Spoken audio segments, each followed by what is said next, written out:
ആ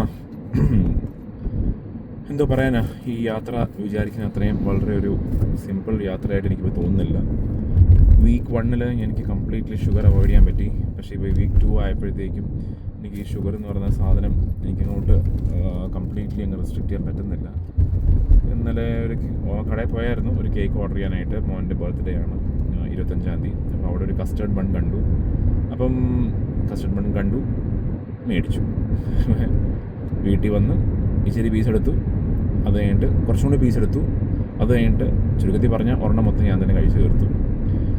എനിക്ക് മനസ്സിലായ ഒരു പ്രോബ്ലം, എനിക്ക് ഷുഗറിനോടുള്ള ഒരു ക്രേവിങ്, എനിക്ക് ഷുഗർ കഴിച്ചേ പറ്റത്തുള്ളൂ അങ്ങനെയുള്ളതല്ല.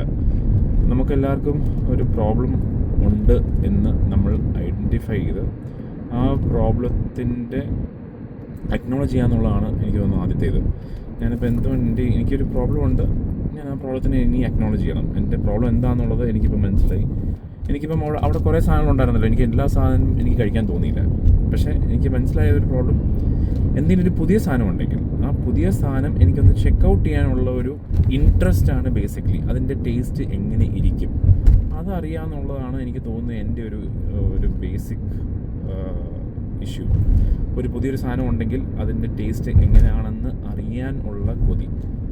അത് ഇനി എങ്ങനെയെങ്കിലും അത് എനിക്ക് തോന്നുന്നു ഈ ജേണി നമ്മൾ തുടങ്ങുമ്പോഴത്തേക്കും ആദ്യം ഒരു ഫോട്ടോ വെച്ച് തുടങ്ങി. അത് കഴിഞ്ഞിട്ട് മദർ-ഇൻ-ലോ പറഞ്ഞ് പിള്ളേർക്ക് വേണ്ടിയുള്ളത് തുടങ്ങി.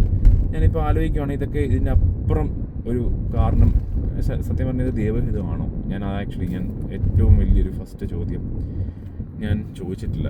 Is this the will of God? ഇപ്പോൾ ഞാൻ പള്ളിയിൽ നിന്ന് ഇറങ്ങിയിട്ടുള്ളൂ. പള്ളിയിൽ നിന്ന് ഇറങ്ങിയപ്പോഴത്തേക്കും അച്ഛൻ്റെ പ്രസംഗത്തിൽ നിന്ന് എനിക്ക് മനസ്സിലായൊരു ചോദ്യമാണ്, ഞാൻ ഈ ചെയ്യുന്ന കാര്യം ദൈവഹിതമാണോ അല്ലയോ? ഞാൻ സത്യം പറഞ്ഞ ആ ഒരു ആസ്പെക്റ്റ് ഞാൻ ടച്ച് ചെയ്തിട്ടില്ല, കവർ ചെയ്തിട്ടില്ല. ഞാൻ ഈ ചെയ്യുന്നത് ദൈവഹിതമാണെങ്കിൽ അത് അതിൻ്റെതായ രീതിയിൽ വേണം ഞാൻ പോകാനായിട്ട്. അത് തമ്പുരാൻ തന്നെ എന്നെ നയിച്ചോളും, തമ്പുരാൻ തന്നെ എൻ്റെ പ്രശ്നങ്ങളിലോട്ട് പരിഹാരം കണ്ടെത്തിക്കോളും എന്നുള്ളൊരു വിശ്വാസം ഞാൻ തന്നെ ഉറപ്പിച്ച് ഞാൻ മുന്നോട്ട് പോകും. അപ്പം ഈ ജേണി ഓഫ് ട്രാൻസ്ഫോർമേഷൻ ഇത് വിചാരിക്കുന്ന അത്രയും ഉള്ളൊരു സിമ്പിൾ ജേണി അല്ല. നിങ്ങളുടെ ഉള്ളിലുള്ള ഡെമൻസിനെ ആയിരിക്കും നിങ്ങൾക്ക് ഫൈറ്റ് ചെയ്യേണ്ടത്.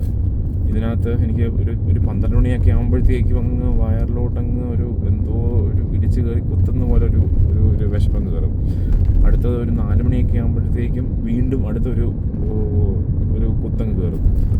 So these are spikes which we need to either control or manage within ourselves.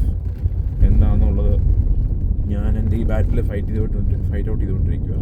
തീർച്ചയായിട്ടും നിങ്ങളും ഈ ഒരു ജേർണിയിൽ ഉണ്ടെങ്കിൽ തീർച്ചയായിട്ടും നിങ്ങൾക്കും വരാൻ പോകുന്നൊരു ഇഷ്യൂസൊക്കെ ഞാൻ ജസ്റ്റ് ഒന്ന് അറിയിക്കുന്നേ ഉള്ളൂ.